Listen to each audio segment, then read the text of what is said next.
तो अब बात ऑपरेशन सिंदूर के दौरान सेना के शौर्य की। जम्मू कश्मीर में किस तरह से भारत ने पाकिस्तान को मुंहतोड़ जवाब दिया, कैसे बीएसएफ जवानों ने पाक रेंजर्स की 9 चौकियों को ध्वस्त कर दिया और कैसे 20 से ज्यादा आतंकियों को जहन्नुम पहुंचा दिया।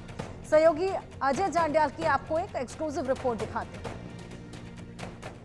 ऑपरेशन सिंदूर के बाद आज देश भर में जश्न का माहौल है। जश्न इस चीज का कि पाकिस्तान के तमाम इरादे जो जम्मू कश्मीर और भारत में आतंकी गतिविधियों को चलाने के थे, उसे ना सिर्फ मुंहतोड़ जवाब दिया गया, उनको तबाह किया, बल्कि पाकिस्तान को यह भी संदेश दिया गया कि अगर पाकिस्तान यहां कोई गुस्ताखी करेगा तो उसका क्या हश्र हो सकता है। हम पहुंचे हैं अंतर्राष्ट्रीय सीमा के एक ऐसे इलाके में जहां से बीएसएफ ने लगभग 1 दर्जन से ज्यादा पाकिस्तानी चौकियों पर फायरिंग की और 9 चौकियों को जो है वो तबाह किया था। मेरे साथ बीएसएफ के ये वही जांबाज हैं जो इस वक्त भी यहां तैयार हैं, क्योंकि ऑपरेशन सिंदूर अभी खत्म नहीं हुआ है और ये वही मोटर पोजीशंस हैं जिस जगह से पाकिस्तान की उन चौकियों को तबाह किया गया था। आप देखेंगे, यहीं से बात करके इनसे जानेंगे कि आखिरकार उस वक्त किस तरह की सिचुएशन थी, किस तरह का मौका था और किस तरह से पाकिस्तान की चौकियों को तबाह करने की कार्रवाई जो है इन्होंने अंजाम दी थी। मेरे साथ पहले एक बीएसएफ के ही जांबाज यहाँ पे हैं। सर, किस तरह का माहौल था जब एक्शन शुरू करना था और कितनी जल्दी फिर इस चीज़ को सुनिश्चित किया गया कि दुश्मन को उठने का मौका ना दिया जाए? वैसे तो हम 12 महीने प्रैक्टिस करते रहते हैं, लेकिन जब से पहलगाम इंसिडेंट हुआ था उसके बाद में हमें पूरा अंदेशा हो गया था कि कुछ न कुछ होगा। इसके लिए हमने दिन रात अपने कमांडरों की सुपरविजन में मेहनत किया और हर एटीट्यूड से सोचा, वो ऐसा करेंगे तो हम ऐसा उनका जवाब देंगे, वो ऐसा कर सकते हैं तो हम क्या करेंगे।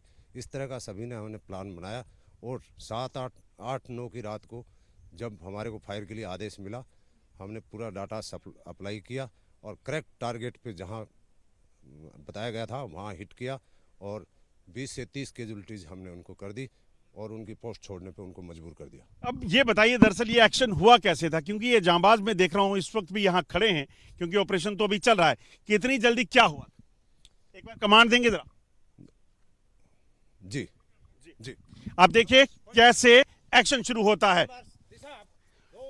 बीएसएफ के जांबाज इसी तरह से 8 तारीख की सुबह जब इन्हें कमांड मिली तो उसके बाद बीएसएफ के इन जवानों ने एक्शन जो है वो शुरू किया। आप देखेंगे कितनी जल्दी इस चीज़ को जो है वो इंश्योर करना कि पोजीशन बदलनी है, किस तरीके से अपने टारगेट को जो है वो बदलना है, क्योंकि मोटर पोजीशन एक ऐसी पोजीशन होती है जहां से दुश्मन पर बम गिराने हैं। एक पोजीशन यहां पे थी और दूसरा एक्शन जो है ठीक इस तरफ अगर आप देखेंगे तो यहां पर चल रहा था। यहां पर बीएसएफ के जांबाज जो है वो लगातार अपने मोटर पोजीशन पर खड़े थे और मोटर पोजीशन से लगातार बार फायर करके पाकिस्तान की उन चौकियों को तबाह कर रहे थे। दरअसल ये जो मोटर देख रहे हैं आप, ये मोटार जो है वो 81 mm मोटार है और इसके जरिए लगभग 4 से 5 किलोमीटर के इलाके में दुश्मन की कोई भी चीज होगी तो उसको तबाह किया जाता है। बार एक्शन करना, बार अपनी जो पोजीशन है उसे चेंज करना एक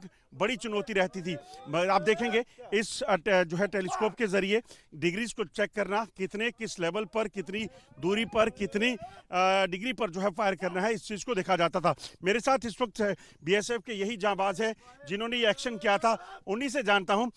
ये बताइए मुझे कि ये मैं देख रहा हूं आप ये जो ड्रिल कर रहे हैं, ये उस वक्त ड्रिल का समय नहीं था, उस समय एक्शन का समय था। कितनी जल्दी फायर किया जा रहा था, कैसे आपको कमांड आई?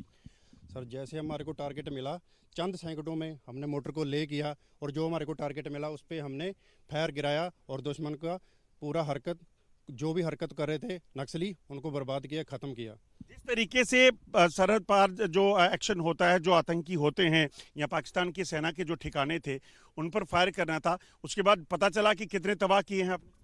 जी सर, हमने कम से कम उनका 4 चौकी और जो हमारे को जहां टारगेट मिला था, जीआर मिला था कि वहां पे मिलिटेंट्स बैठे हैं, उग्रवादी बैठे थे, उनके ऊपर हमने जैसे ही हमारे को जी मिला हमने डाटा डिग्री लगा के 81 मोटर का फायर किया और सही टारगेट हिट किया और उनको बर्बाद कर दिया, दुश्मन को बर्बाद कर दिया। दरअसल ये डाटा डिग्री जो होता है टेक्निकल टर्म है, क्योंकि इस मैकेनिज्म के जरिए कहाँ कितनी दूरी पर कहाँ पर दुश्मन बैठा है, जब उसके इनको जानकारी आती है उसके बाद ये है इसको सेट किया जाता है। मैं सुन रहा था बीच में कुछ बोल रहे थे टेनेंट, ये क्या होता है? ये दाएं बाएं और मध्य होता है। आपस में कोऑर्डिनेशन करने के लिए होता है। ये आपस में कोऑर्डिनेशन है तो समझ आ जाता है। समझ में आता है, जैसे हम बाएं बाएं दाएं बाएं करते हैं, उसको पता लग जाता है कि मेरे को बैरल किधर ले जाना है और शिस्त कहाँ तक आ रखा है। उस दिन जब फायर किया जा रहा था तब भी इसी तरह से चुस्ती थी?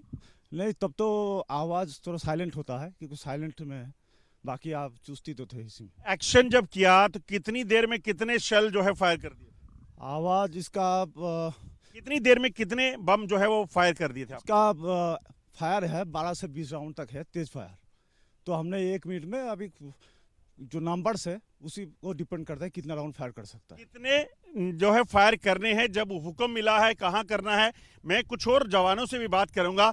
मैं देख रहा हूँ अभी भी ऑपरेशन सिंदूर खत्म नहीं हुआ है और आप लगातार प्रैक्टिस भी कर रहे हैं। कितना जरूरी है और उस दिन क्या हुआ था जब फायरिंग हुई? कौन सा दिन था? 8/4/25 को हमने जो फायर किया था, हमारे कमांडर्स द्वारा जो ट्रेनिंग मिली गई वो 24 घंटे और हम रेडी पोजीशन में रहते हैं। हमारे को जो टास्क टेबल मिले थे, काउंटर पार रेंजर्स की 2 पोस्ट हमने बर्बाद की। उनको इतना मजबूर किया कि आज दिन तक वो पोस्ट पर वापस नहीं आए। वापस नहीं लौटे अभी तक वो वापस नहीं लौटे। किस तरह से तबाह किया कि पूरे तरीके से वापस ना लौट सके? डर गए? उनका जो अपना पाकिस्तान पोस्ट था उसको हमने बर्बाद किया। बर्बाद करने के बाद वो जगह नास्तनबूद हो गया है, उसमें कोई आ नहीं सकता, इसलिए कि वो अगला हम कब फायर करेंगे इसके डर से नहीं आ रहा है। हमारा कमांडर ने और कोई तरीके से वो चीज़ देखा है जो हमारे को फिर ब्रीफिंग किया है सुबह। आप इस चीज को समझिए, पाकिस्तान को इतना धोया गया कि पाकिस्तान के जवान अब वापस अब तक उन चौकियों पर नहीं लौट पाए, क्योंकि डर इस चीज का है कभी भी फायरिंग वापस हो सकती है, क्योंकि भारत ने बार बार पाकिस्तान को कह दिया है कि ऑपरेशन सिंदूर खत्म नहीं हुआ है।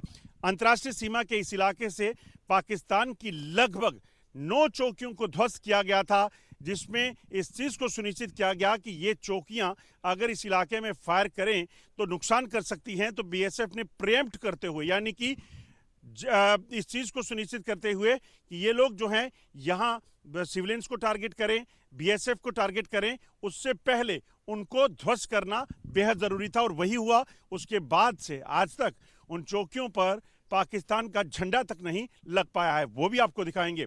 मंडी डिग्रा के साथ अजय जंडियाल, इंडिया न्यूज। पाकिस्तान को सबक सिखाने के बाद भी अभी ऑपरेशन सिंदूर खत्म नहीं हुआ है, इसीलिए सेना और बीएसएफ के जांबाज लगातार सरहदों पर पूरी तैयारी में हैं, ताकि पाकिस्तान अगर कोई भी हरकत करे तो उससे कैसे निपटना है, कैसे जवाब देना है। हम इस समय अंतर्राष्ट्रीय सीमा के एक इलाके में हैं और यहाँ पर अगर आप देखेंगे तो इसी तरीके से लगातार रॉकेट लॉन्चर और तमाम जो हथियार हैं उनको लेकर उस साजो सामान के साथ यहाँ तमाम इलाकों में पाकिस्तान की चौकियों पर नज़र रखने और उन्हें तबाह करने की तैयारी जो है वो की गई है। हम आपको एक तस्वीर बताते हैं। सामने अगर आप देखेंगे तो ये पाकिस्तान की एक चौकी है। इस इलाके की अगर बात की जाए तो सांबा सेक्टर के इलाके में पाकिस्तान की तरफ से जो चौकियां सिविलियंस को निशाना बनाने की प्रयास कर रही थी उनको बीएसएफ ने तबाह किया, जिनकी संख्या लगभग 1 दर्जन के करीब है। और ये जो आप इस वक्त स्क्रीन पर देख रहे हैं ये भी एक पाकिस्तान का ऑब्जर्वेशन टावर है। इन तमाम टावर्स पर लगातार नज़र रखकर जो है यहाँ बीएसएफ के जांबाज जो हैं वो खड़े हैं और इस चीज़ को सुनिश्चित कर रहे हैं कि अगर सरहद पार से कोई हरकत हुई तो उससे निपटा जाएगा, उसको कैसे जो है मात देनी है। ये बीएसएफ के जांबाज इसी तरीके से इस पूरे इलाके में जो हैं वो कहीं ना कहीं तैयार हैं और इस चीज़ पर नज़र रखे हुए हैं कि कोई भी अगर हरकत हो तो उसे जो है वो तुरंत पलक झपकते जो है वो तबाह किया जा सके। इसी इलाके में 1 दर्जन से ज़्यादा चौकियां जो है तबाह की गई थी। रॉकेट लॉन्चर हो, मोटार्स हो या फिर एलएमजी और एमएमजी, उनके ज़रिए जो है वो जवानों ने पाकिस्तान की तमाम चौकियों पर जो है वो फायरिंग करके उनको तबाह किया और उसके बाद इस चीज़ को सुनिश्चित किया कि वो अभी तक अपने इलाके में अपनी चौकियों पर वापस ना लौटें। जो जानकारियां हैं, पाकिस्तान की हालत ये है कि पाकिस्तान ने अभी तक अपने जो झंडे थे चौकियों पर उनको भी नहीं लगाने की हिमाकत की है, क्योंकि उन्हें इस चीज़ का खतरा है कि अगर कोई एक्शन फिर से शुरू हुआ तो फिर पाकिस्तान का क्या होगा, इन जवानों का जो है वो क्या होगा। ये तस्वीरें हम आपको अंतर्राष्ट्रीय सीमा के ग्राउंड जीरो के इलाके से बता रहे हैं, जहां पर इंडिया न्यूज़ लगातार बता रहा है कि कैसे पाकिस्तान के जवानों को मुंह तोड़ जवाब दिया गया। मंडी डिगरा के साथ अजय जंडियाल, इंडिया न्यूज़। बड़ी खबर के सह प्रायोजक हैं असली मसाले सच सच MDH।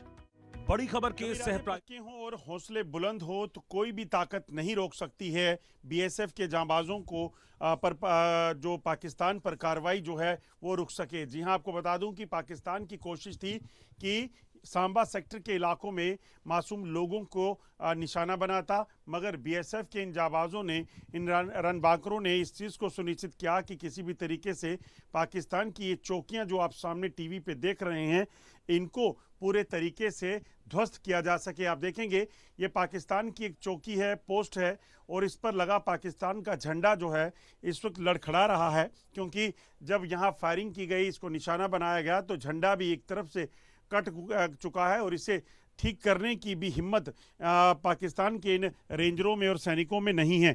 ठीक नीचे में आपको एक और जो है वो दिखाने की कोशिश करता हूं, तो आप देखेंगे तो ठीक नीचे पाकिस्तान का ये बंकर है। ये पाकिस्तान का वो बंकर है जिसमें पाकिस्तानी सैनिक छुपे हुए थे, और इस तरह से फायरिंग करके BSF ने इसको निशाना बनाया कि इनको भागने पर मजबूर कर दिया। वो तस्वीरें भी हमने आपको बताई थी, और इस जगह पर, जिस जगह हम पहुंचे हैं, ये वही इलाका है, ये वही जगह है जहां पर BSF की कार्रवाई के बाद जो है पाकिस्तान को मुंह की खानी पड़ी थी। हम यहां से आपको और तस्वीरें बताएंगे, दुश्मन का इलाका बताएंगे, और कहीं ना कहीं इस चीज़ को सुनिश्चित किया जा रहा था कि कोई भी हरकत सरहद पार से हो तो उसे देखा जा सके। ठीक सामने देखिए, तो ये जो दुश्मन का इलाका है, ये वही इलाका है जहां से पाकिस्तान ने ड्रोन लॉन्च करके सांबा में कई जो डिफेंस इंस्टॉलेशन थी, कई सिविलियन इलाके थे, उनको निशाना बनाने का प्रयास किया। उसे तो एंटी ड्रोन सिस्टम से नाकाम कर दिया गया, मगर BSF ने इस चीज़ को सुनिश्चित किया कि सरहद पार से यहाँ कोई निशाना बनाने की कोशिश अगर पाकिस्तान रेंजर करें तो उससे पहले ही उन्हें मिट्टी में मिला दिया जाए। मेरे साथ इस वक्त इसी बटालियन के CO हैं, उन्हीं से बात करते हैं। शेख सर, आपसे जानना चाहूँगा, जिस वक्त ये हो रहा था उस चीज़ों को लाइव अनुभव करना, क्योंकि लोगों में दहशत बहुत थी, लोग इस चीज़ को लेकर परेशान थे कि आखिरकार जब धमाके उनके छतों पर, घरों पे होने लगे तो आगे क्या होगा, क्योंकि डर ये था ड्रोन के बाद BSF के सामने रेंजर जो हैं या आर्मी जो है वो सिविलियन को निशाना बनाती। ऐसा अक्सर होता है, पाकिस्तानी रेंजर्स या पाकिस्तानी सिपाही जो हैं इस तरह की फायरिंग के आड़ में या क्रॉस बॉर्डर की आड़ में इन्फिल्ट्रेटर्स को भी घुसाते हैं, और जहाँ तक है उनके लिए कोई टारगेट नहीं है, वो सिविलियंस पर भी बमबारी करते हैं। लेकिन हमारा ऐसा कुछ वो नहीं होता है, क्योंकि पहले से हमारी तैयारी थी, हमको ये अनुमान था कि दुश्मन हमारा किस प्रकृति का है और दुश्मन किस स्तर तक जा सकता है। वो सारी चीज़ें हमने प्लान करके रखी हुई थी और उसी के मुताबिक हमने कार्रवाई की थी। जब कार्रवाई शुरू की, क्या क्या चीज़ें सुनिश्चित की? सबसे पहले तो सुनिश्चित ये गई थी कि हम कौन सी पोस्ट से हम पे फायर आएगा, अगर ये कहाँ से हमारे यहाँ आने की कोशिश कर सकते हैं, हम उसको किस तरह से रिटेलिएट करेंगे, हम कौन से वेपन से उसको दबा सकते हैं। इससे पहले भी गांव वालों से भी बात हुई थी, उनको फिर ये किया गया था कि आप लोग जो रहता है सुरक्षित रहिए, और अगर जाना चाहते हैं कुछ लोग तो जाइए। लेकिन बहुत सारे लोग थे जो नहीं गए थे, उनके पास जो अपने बंकर्स वगैरह बने हुए हैं वहाँ पर थे। गाँव वाले लोगों ने साथ दिया, प्रशासन ने भी ये कहा था, उनको निकाला था कुछ लोगों को जो इस तरह के लोग थे, बीमार थे, वृद्ध थे, बाकी उनके लिए, अदरवाइज़ बाकी लोग नहीं गए थे। लेकिन गांव वालों का पूरा विश्वास था कि BSF उन पर कुछ नहीं होने देगी, और हमेशा से आज तक कुछ नहीं हुआ है, तो अभी भी हमारे साथ खड़े हुए हैं। ये जो सामने की चौकियां दिख रही हैं, ये वो चौकियां हैं जिनको तबाह किया गया था? जी बिल्कुल, ये वही चौकियाँ हैं जिनको तबाह किया गया था। कितनी चौकियां हैं पाकिस्तान की जिनको यहाँ जमींदोज किया गया? कितने मोर्चे हैं जहाँ पर पाकिस्तानी सेना या रेंजर जो थे जिनको वहाँ पे मार गिराया गया? इनपुट्स के हिसाब से अभी तक जो है 7 टेररिस्ट कन्फर्म, उसके अलावा 4 से 5 जो है पाकिस्तानी सैनिक, और 10 से 12 जो इनके सपोर्टर्स थे, उनको जो ये इस वाले ऑपरेशन में नेस्तनाबूद किया गया। जहाँ तक रही चौकियों की बात, 2 चौकियों को उनको पूरी तरीके से बर्बाद कर दिया गया। इसके अलावा 2 टेररिस्ट लॉन्चिंग पैड थे, उनको भी बर्बाद किया गया। अभी क्योंकि ऑपरेशन जारी है, तो किस तरह से सुनिश्चित करेंगे कि आगे भी हरकत हो तो उससे निपटा जा सके? जहाँ तक आप जान रहे हैं कि ऑपरेशन अभी जारी है, कोई इस तरह का वो नहीं है, लेकिन जैसा भी ये दुश्मन जिस तरह का कोई भी अगर कदम उठाएगा तो हमारी तरफ से उतना ही माकूल जवाब दिया जाएगा और उससे ज़्यादा कंडीशन में दिया जाएगा। जो अभी उसने देखा है, शायद आगे आने वाला समय या हमारा आगे आने वाला जवाब इससे बहुत ज़्यादा बड़ा होगा। आप इस चीज़ को सोचिए कि पाकिस्तान की तरफ से जब जब कोशिश की गई कि यहाँ इलाके में शांति को भंग किया जाए, बीएसएफ के जाबाजों ने इस चीज़ को सुनिश्चित किया कि पाकिस्तान के ये इरादे नाकाम किए जाएं और 6 तारीख से लेकर 10 तारीख तक जो हालात यहाँ पर बने थे उसको भी प्रिएम्प्ट करते हुए बीएसएफ ने यहीं जो हमने आपको चौकियाँ बताई हैं इन्हीं को धराशायी किया, ताकि इस इलाके से बीएसएफ या फिर सिविलियंस पर पाकिस्तान कोई भी नुकसान ना कर सकें। मंडी डिगरा के साथ अजय जंडियाल, इंडिया न्यूज़, सांबा।